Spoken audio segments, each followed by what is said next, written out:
Hi, I'm Rachel Dillon, and together with my husband, Marcus Dillon, we lead Who's Really the Boss podcast, where we highlight the joys and challenges of running a business with your spouse or family. Our mission is to strengthen families and businesses by helping listeners avoid the mistakes we have made so they can lead and live happily ever after.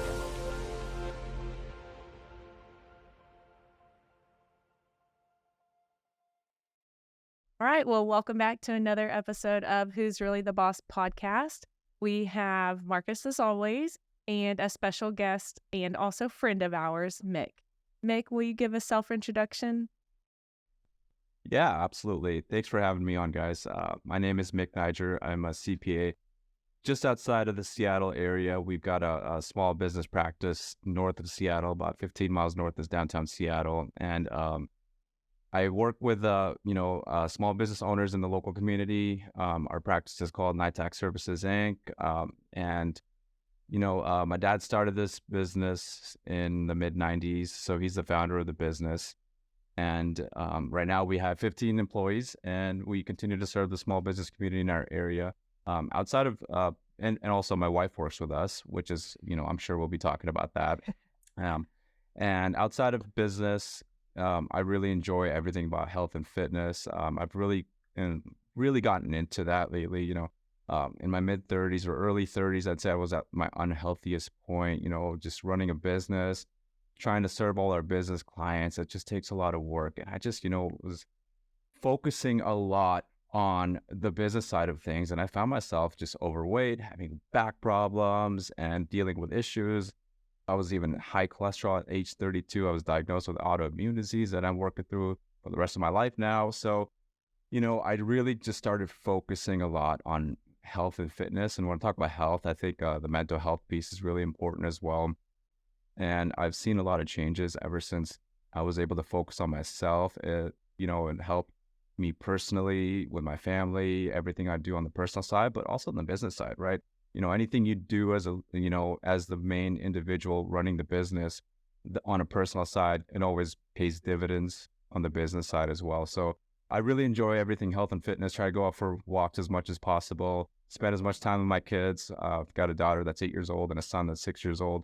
We get out and play baseball, run around, go hiking, play basketball, and just try and do as much outdoor activities as we can, especially in the summertime in Seattle. I'm not sure if you guys have been out here. I know you have a little bit better weather down in Houston, but out here, we try to make the most of the summertime.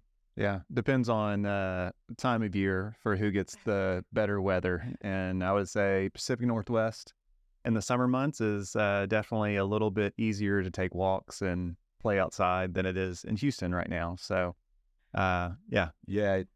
You guys are nice and hot and humid, and we're coasting in the perfect low to mid 80s, and it's just beautiful out. Yeah, love it, man, love it. That's awesome. And just in giving your introduction, there are so many similarities. So not surprising that you and Marcus are quite good friends and have a lot of commonalities, can share stories back and forth just with interest and even kind of background in that early 30s lifestyle with the firm and making that the number one priority for a couple years and realizing maybe that wasn't the right move to make. So yeah, that's interesting. Well, Marcus, do you want to share how we came to know Mick?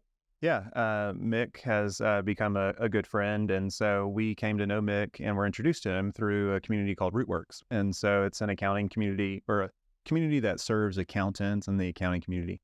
And so got to know Mick there, and then also got to know him deeper whenever he joined a mastermind group that I was able to facilitate and kind of lead. So Mick has been a part of that for about a year now, and just kind of seen what's going on in his life and his firm, and also kind of being there as his friend. So that kind of brings us to a lot of the discussions that are similar, and great to see somebody like him kind of continuing to push forward, not only in his own business, but the accounting industry and his family as well. Because as you mentioned, with our journey, having the girls when they were 8 and 6 and looking back, and maybe Mick and I can compare cholesterol numbers as well, but just everything that we learned during those stages. That's good without medicine, right? without medicine. That's the Yeah. most important piece. That is.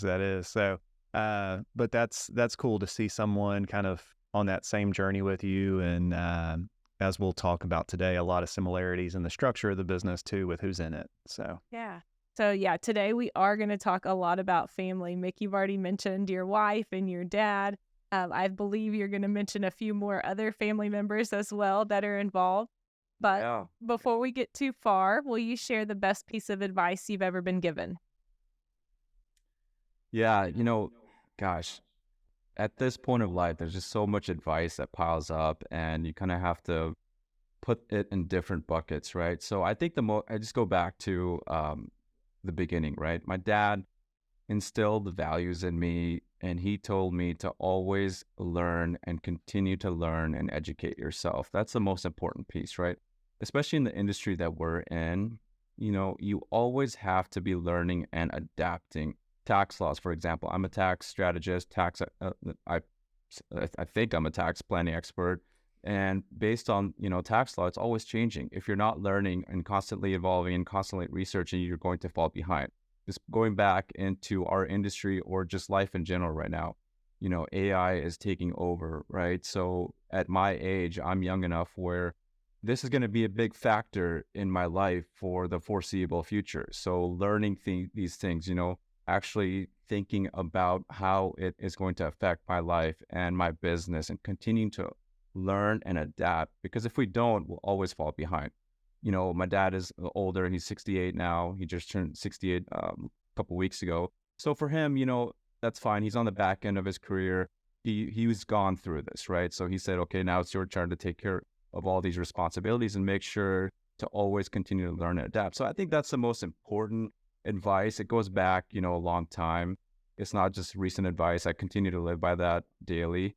So that would be the most important. But I wanted to share something recently that I recently came across that I think is important advice. And I came across something, Marcus might laugh at it. It's through social media, funny enough. So, that kind of runs our life right now, I'd say. But somebody had said something like 20 years from now, the only people that will remember how much you worked will be your kids. So that's a pretty recent thing that really hit me, because, I talk to my wife, Karen, all the time and say, everything we're doing in this business, everything I do is for my family and for my kids. But with a blink of an eye, it's going to be, too late. They're 8 and 6 years old right now. I need to spend as much time as I can with them. I'm not working super long hours like I used to. We've obviously made efficiencies in the business, so I am able to step out as much as possible. I've got business partners also now that are there to take on some of the responsibilities when I'm not available. So from that side, it's great. But just being a business owner, you guys know, it's just, you never turn it off. So that's what I really want to focus on. And I've been really trying to focus on is, when I go home, to be able to put the phone down, to be able to get my mind into the now and actually be with my kids in the moment is really important. And I'm sure you guys can speak on it. You're a little bit ahead of me. Your daughters are 18, 16, I believe. And so I'm about 10 years behind you, 8 and 6. So, I'd love to hear your guys' wisdom on that as well. But I think that's the most important piece, that recent advice that I came across that I really, really want to focus on and just be there and present with my kids. I don't think we're that much further ahead of you in age, but definitely when we chose to have kids was at a younger age. So I would say, print that out, put it everywhere you could possibly think, and keep that in the forefront of your mind, because it's so easy to get consumed by your day and forget what truly matters. And that coming across that meme or whatever it was, who knows who took credit for saying that? But definitely, having kids that one is leaving the house this year, the other turned 16 today, so she gets freedom unlike she's had, and who knows how much she'll be home in the near future. But yeah, I would say 6 and 8, hang on to that and just soak it up while you can, because it does go very fast. I think we knew and were trying to pay attention when they were younger, not 6 and 8. We were head down in the business at that point. But by the time they were in junior high, we're like, this is important. The second our oldest started high school, time has just flown by. And now we pay a lot more attention the last 2 to 3 years, just how fast her freshman year of high school. So I think that's awesome that you're, just stumbled across that early enough to make changes and, to make it make sense. So, but yeah, no, we're the same as you, like spend as much time as possible with them. And starting to pay off, they do choose to spend time with us, even as teenagers. Like, I don't know that they listen to any of our words, but they do choose to spend time and do things with us instead of other people. I would say 2 other things there, man, is it's a marathon, not a sprint. So there are ways to extend it and not go too crazy all at once. Every day can't be a day at Disneyland. So, and then the other piece is it's more about quantity time than quality time. And so I think that's just the piece where head down in the business for us when our kids were that age, you try to block it out, and then something happens, someone's having a bad day or didn't go, and that quality time that you were planning on just didn't go the right way. So I think that's the other pieces to kind of remember, man. So but yeah, no, that's fun, and family is part of the conversation today. So yeah. So let's hear a little bit about how you came to be a part of the firm and then came to be a leader in the firm. Kind of give us some background of where it started as far as your journey goes. Yeah, so everyone has their own journey. So, in order to talk about mine, I think I need to lay the groundwork on how my dad started this firm. Our family's from India. I was actually born in India, and in 1993, I was 7 years old at the time. My dad made a decision to leave. He was actually, we were very comfortable there. He was a CA, which is a CPA equivalent in India, and he was actually a CFO of a pretty large business in India, a business that's actually publicly listed in India now. So it's grown drastically. So he was comfortable. We were comfortable, but he made, he wanted something else for his family and for himself and for his kids. So leaving India and coming to the USA at age 37 with an 11-year-old daughter and a 7-year-old son is not an easy decision to make, but he made that decision. We came here, we moved to the USA, we got an apartment, and he started just trying to figure out where his place in society was, right? Brand new country. So knowing he had entrepreneurial fire in him, and he had a background in accounting, obviously, so it just made sense. He joined a local accounting firm and started working with local small business owners. And pretty soon after, he was, he knew he wanted to do it on himself. So he opened up an accounting practice. And I want to emphasize accounting because at that time, he was not licensed, right? He just didn't have a license. He was recently moved into the country. So he started his accounting practice, and to build clients back, in the mid-90s was different than it is now, right? We have social media, we've got different ways of reaching clients. He just didn't have that. At that time, it was him and my mom. They were driving around to local small business owners and kind of just talking to them and going to our local church on Sunday mornings, talking to small business owners in the community and trying to just build that trust. So one thing I'll talk about my dad is he's a really genuinely kind person. I think there's nice people in life and there's kind people in life, and his kindness just overwhelms any room that he walks into, and not too overwhelming to the point where, he really builds that trust with people genuinely. So he was able to build a good book of business with small business clients. And as he continued to grow, he said, okay, I need to get licensed. So he got his EA at age 39. At age 41, at that point he could have stopped, but at age 41, he sat for his CPA exam. We took it in our 20s and it was hard enough, man. But imagine having to take it at age 41 when you're 4 years into a new country, just started a new business, have a 15-year-old daughter and an 11-year-old son. So there's a lot going on. So, I admire him for all his hard work and dedication to build up this practice. I go in. So when I went to college, we sat down and talked, and he said, there's no pressure. You do what you want to do. We brought you here so you can live your dream, and anything you want to do is fine with me. But, I saw all the hard work and dedication that they put into this business, and I wanted to continue that. So I got my bachelor's degree in accounting at UW, University of Washington here in Seattle. And then I did my master's in taxation. And then, as my master's program is going on, the recruiting season comes up and we sit down and chat. And I'm like, Dad, what do you think I should do? And he said, go for it. This business is always going to be here, but get out there and see what else is out there. It might not be for you, but if it is, it's always going to be here. So I took a job at PwC in San Francisco office. And, Marcus, I know you have that EY background. I've got the PwC background. We can probably have a whole separate podcast just about Big Four, so I won't go into that too much.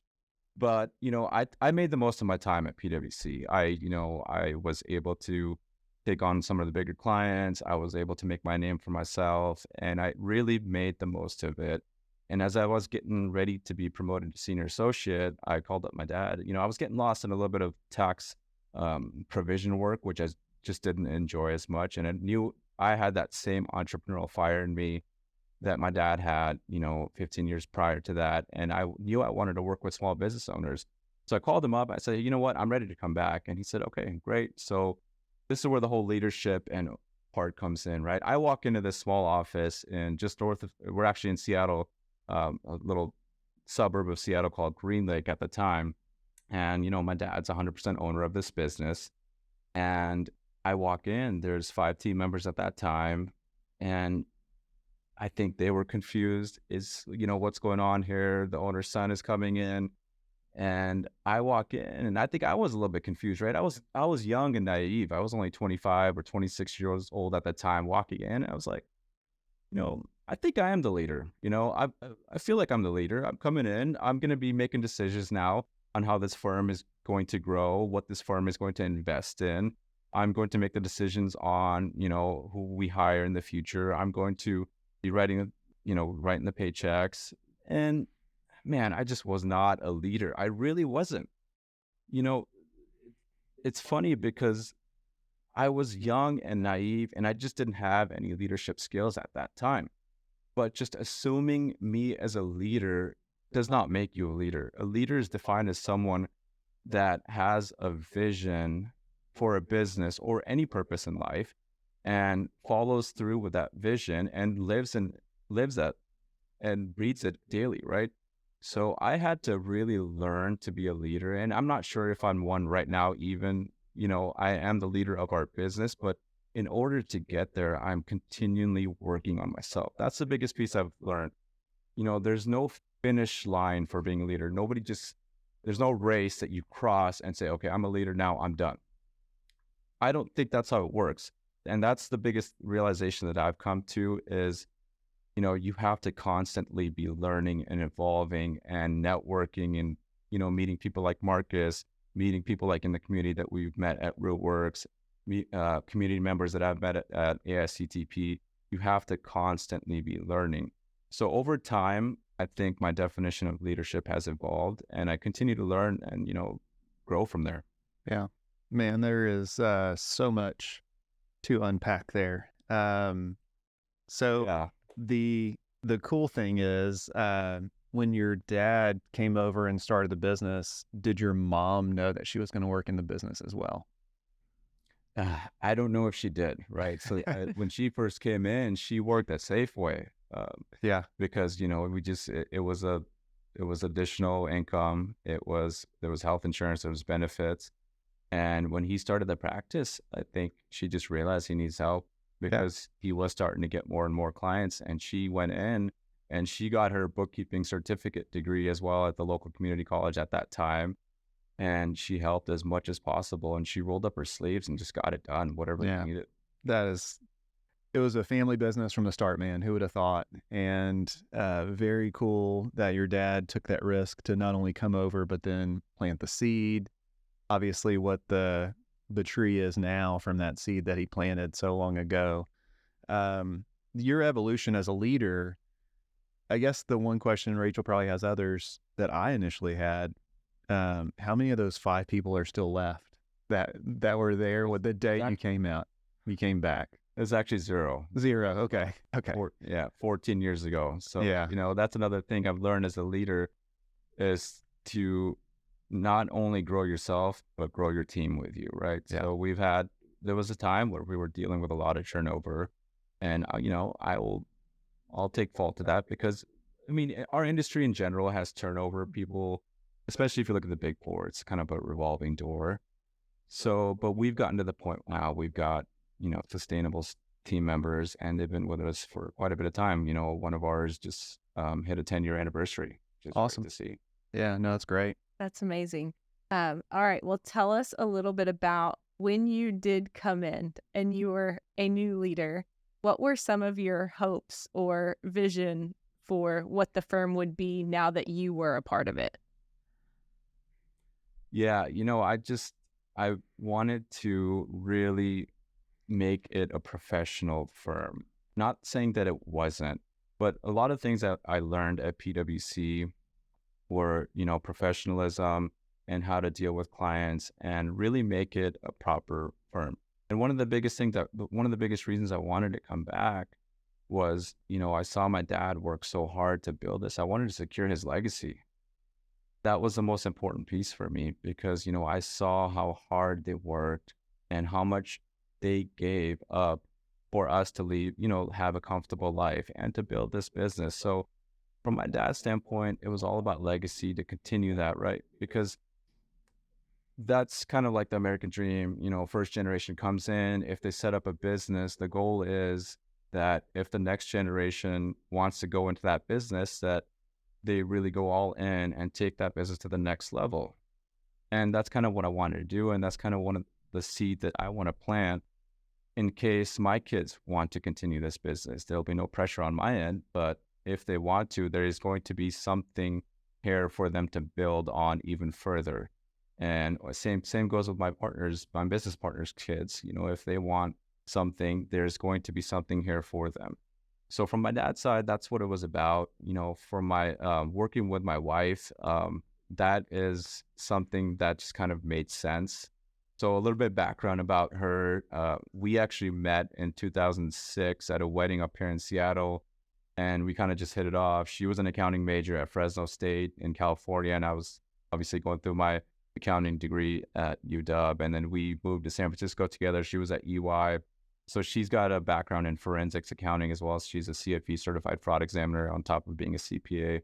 So she's got that background in forensics accounting, audit insurance, and she put in her time at Amazon in Seattle as well, worked about 5 years in the internal accounting team. And she took a break after my son was born.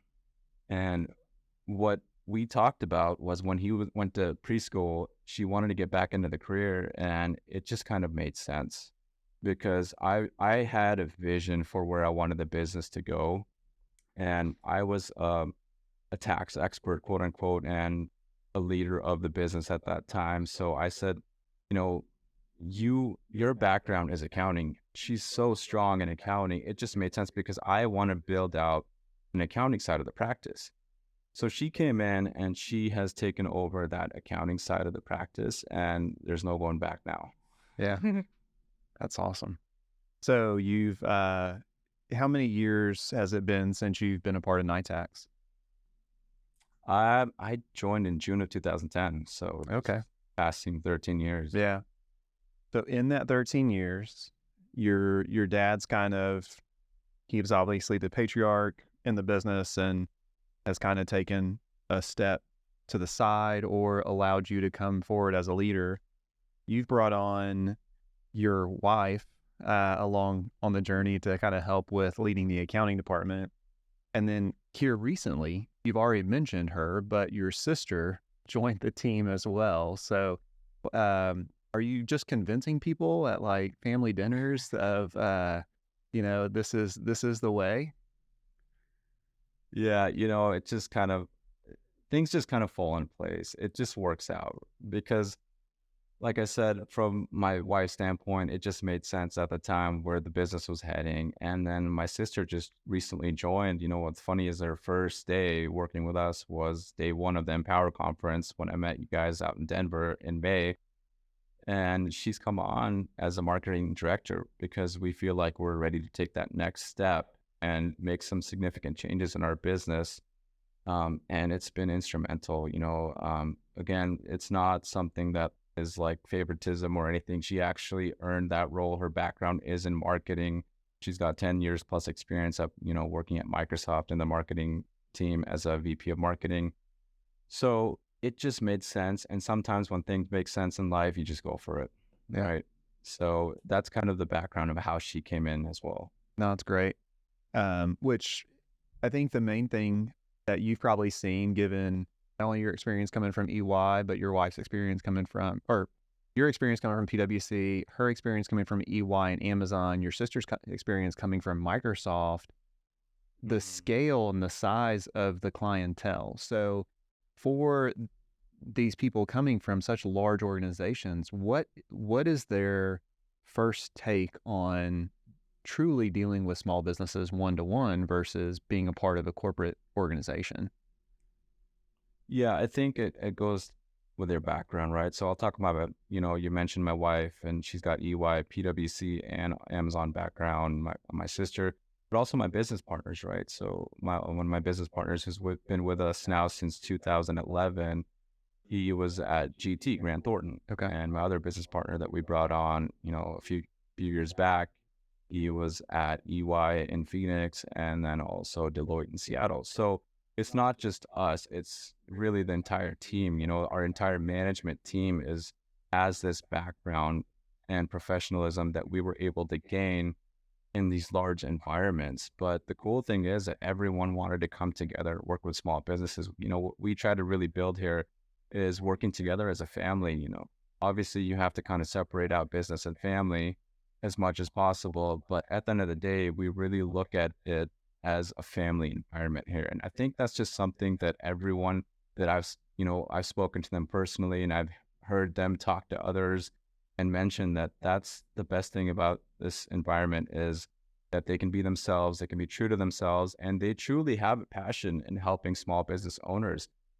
I think that's really important, right? Because you have to separate that out. If you enjoy working on the large businesses such as Chevron, Tesla, Microsoft, or whatnot, that's great. That's your passion. You should follow that. But if your passion is to lead and make a difference for small businesses and small business owners in your community, you have to follow that passion. And that is the biggest reason that I think we're all here together, is we have a collective passion on helping our small business clients. And we really, honestly, we tell our small business clients, they don't see some of it, but man, do we celebrate their success. We always, if we're sitting here, we're doing some work for them, or that we see they're buying new businesses and growing, we're high-fiving each other. We're genuinely happy for them.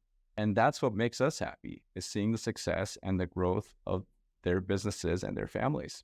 Yeah, no, that's great. We do that as well and celebrate. And I would just encourage you, do that internally, but also give that high five back to your client, because nobody else may be doing that, because it's such an intimate part of life that they may not let others in to really see their success for whatever reason. So that's really cool, the similarities that exist from your side and ours. So. Well, Mick, I always love to kind of downplay the highlight reels of social media and what we allow people on the outside to see. And I love to bring to light the challenges that come with life, but definitely challenges that come with running a business. And so you guys had a little bit of a dynamic shift then, if you now have business partners, which you've had for a while now. But if you can remember back to the early days, what were some of those challenges that you guys had to work through, either with your business partners or bringing on, your wife, and what that looked like at home? I don't care which direction you go, but we'd love to hear about it.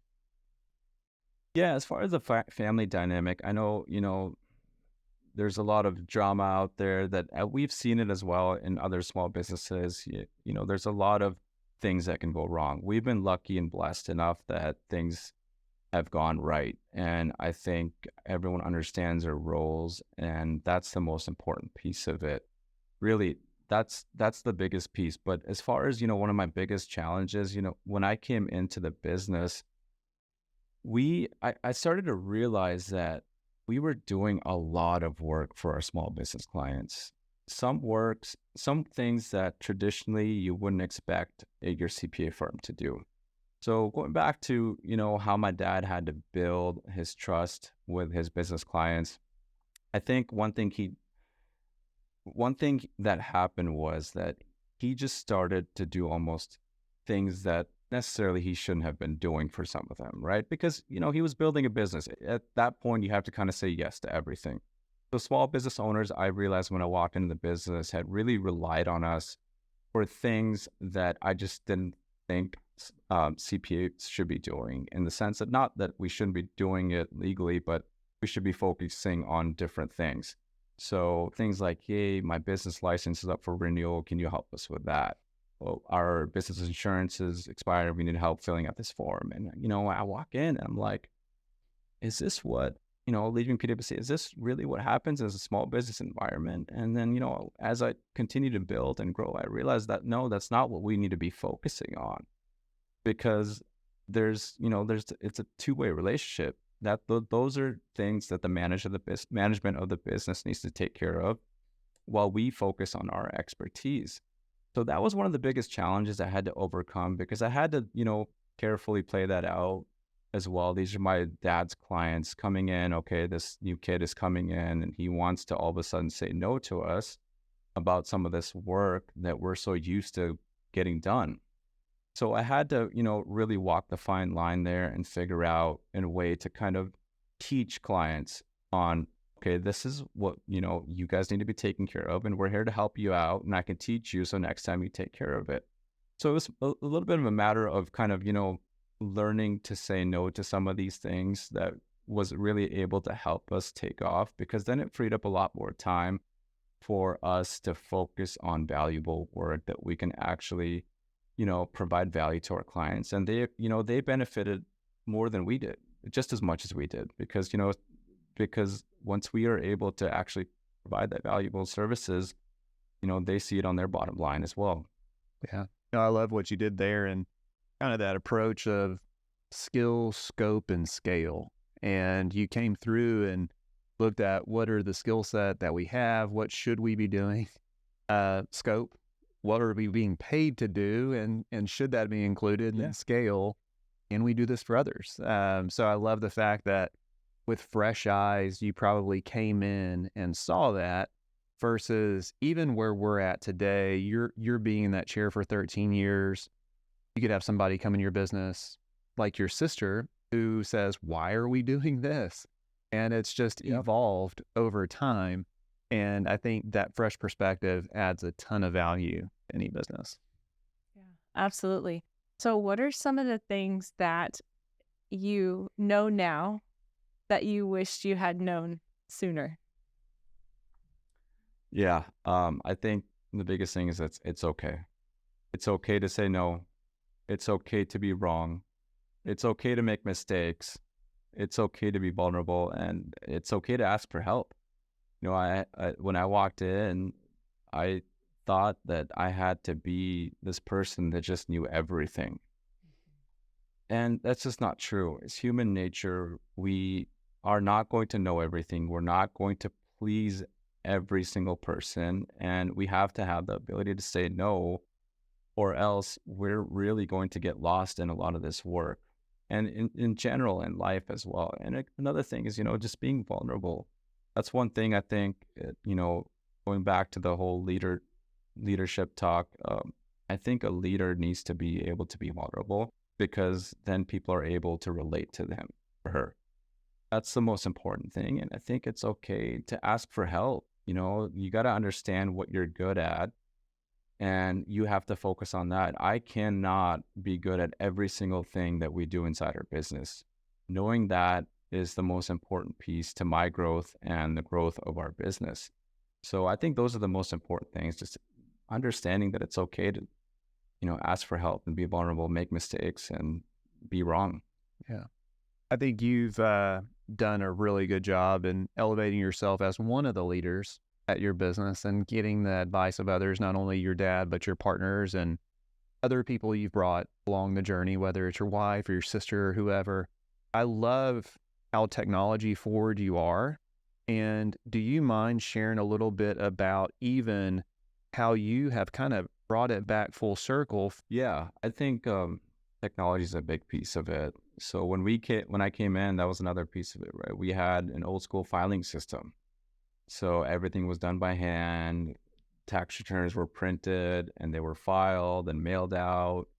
So one of the biggest first things that I did was I said, there's got to be a better way of doing this. So we invested in a document management system to go paperless. That was one of the first changes I made.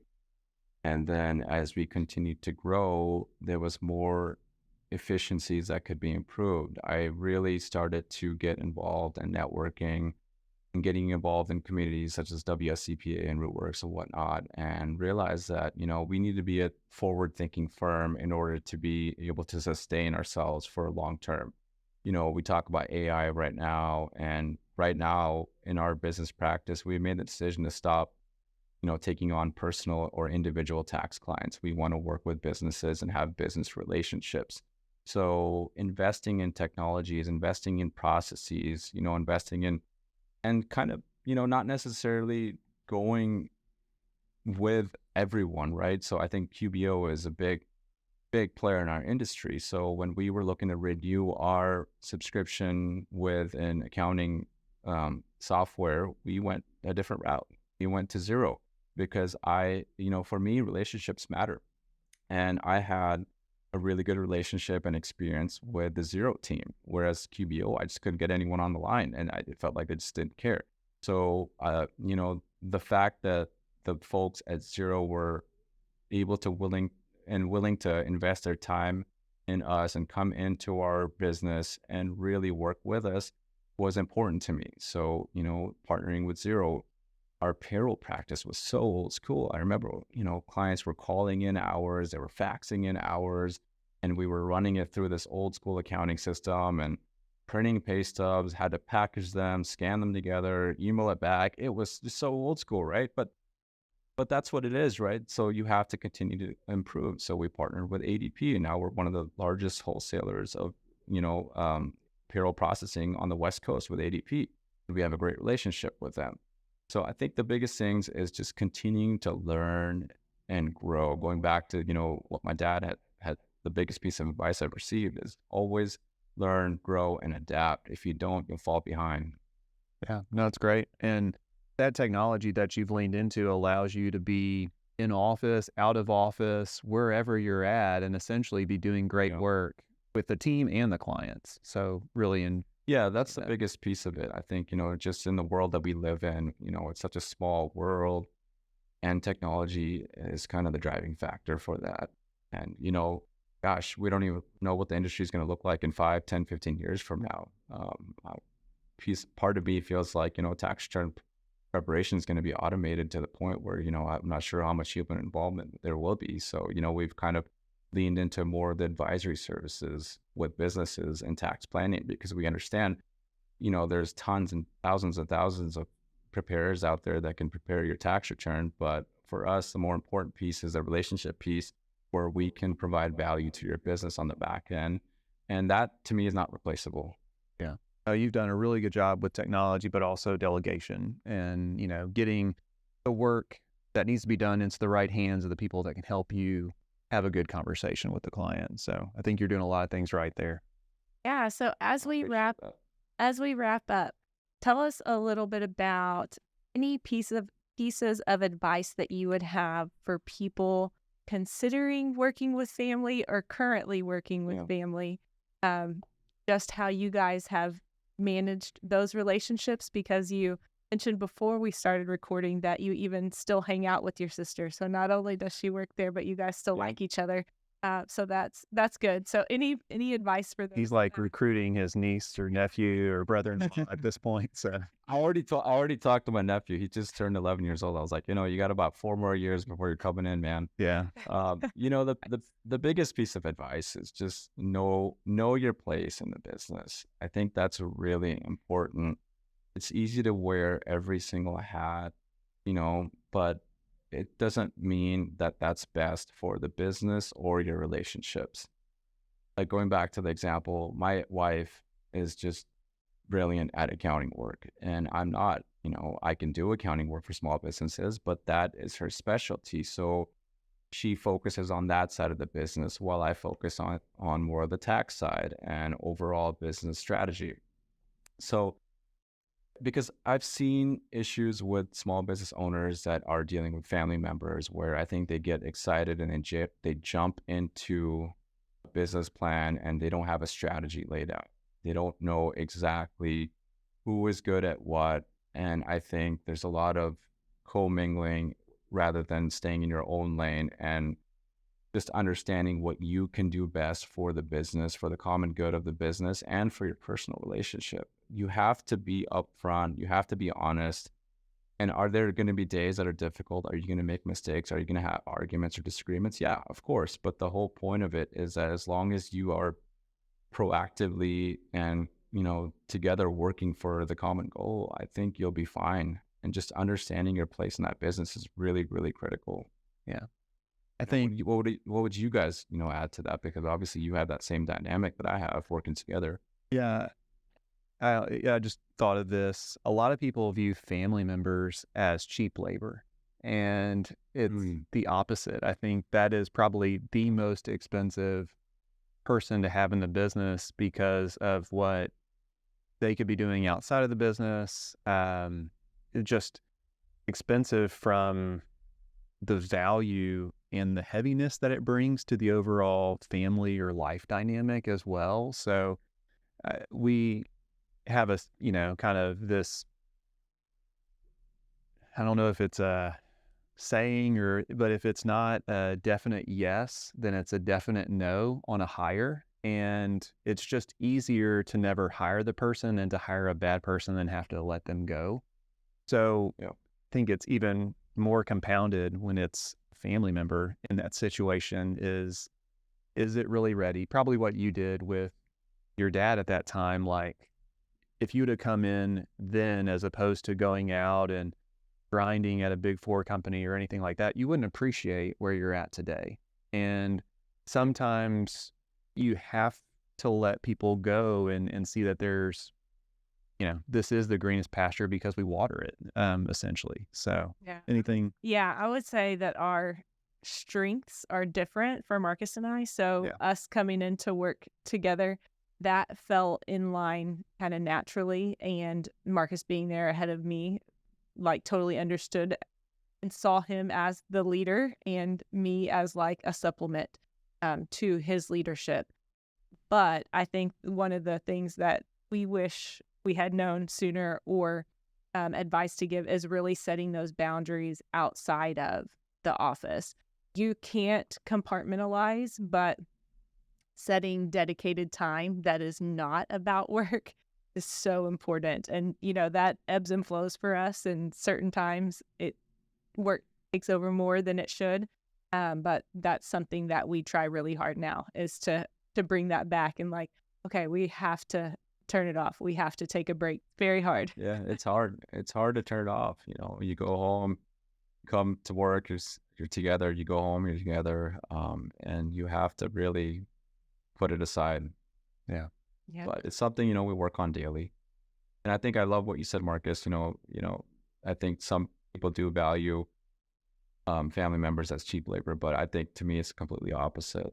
I think I try to leverage the best in whoever is available, and it just so happens, it just worked out that way. Where in my case, the best available was my family members for that, because I think they also have a passion for growing our business, and also they have that background and expertise. Yeah, no, it's a beautiful thing when it works, and so I think that's where you view and watch for the landmines that may be there. But other than that, if you can set vision, follow the plan, and go about it and realize that everything's going to be okay, like you said earlier, and just know your place, you kind of go through it at a pace that makes the most sense and you enjoy life too. So that's a lot. Well, this has been a fun conversation. Thank you so much for joining us and joining us early, might I add. Appreciate that and all the thoughts that you've shared. I know our listeners will get a lot out of our conversation today. Yeah. Thanks for hanging with us to the end of another episode. Leave us a review with your thoughts, comments, and feedback on Apple Podcasts or Spotify. Be sure to subscribe to our podcast so you don't miss any future episodes. Join us again next week for another great conversation.